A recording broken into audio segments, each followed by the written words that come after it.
మీ సొంత మహబూబ్ నగర్ జిల్లాలోనే మీ అభ్యర్థి ఓడిపోయిండు. మీరు సిట్టింగ్ ఎంపీగా ఉన్న మల్కాజ్గిరిలో ఒక సీట్ రాలే.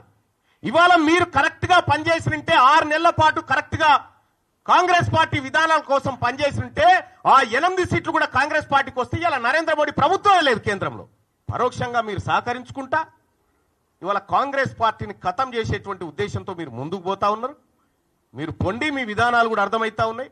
నిన్నగాక మొన్న కాంగ్రెస్ పార్టీ ఎమ్మెల్సీ అభ్యర్థి నరేందర్ రెడ్డి గారు ఆయన ఎన్నికల ప్రచారానికి పోయి ఈయన గెలిచినా గెలవకపోయినా ఒకటే అని చెప్పి, ఈయన గెలిచినా గెలవకపోయినా ఒకటే అని చెప్పే, మరి నరేంద్ర మోడీ గారు బొమ్మ పెట్టుకున్నటువంటి బీజేపీ అభ్యర్థి ఆడ గెలుస్తా ఉన్నాడు.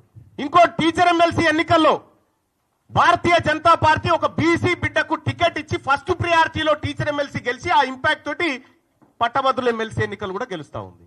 మీరు జిల్లాలు మొత్తం ఈ మెదకు, ఆదిలాబాద్, నిజామాబాద్, కరీంనగర్ పిట్ట తిరిగి తిరిగి ఎమ్మెల్సీ ఎన్నికలు ఏంది ఫలితం? ఇవాళ ఎందుకు తారుమారైతా ఉంది? ఇవాళ ఏడాది లోపలనే కాంగ్రెస్ పార్టీ పైన, ప్రభుత్వం పైన ఇంత వ్యతిరేకత ఎందుకు వస్తా ఉంది? ఆత్మ పరిశీలన చేసుకోవాలి కదా.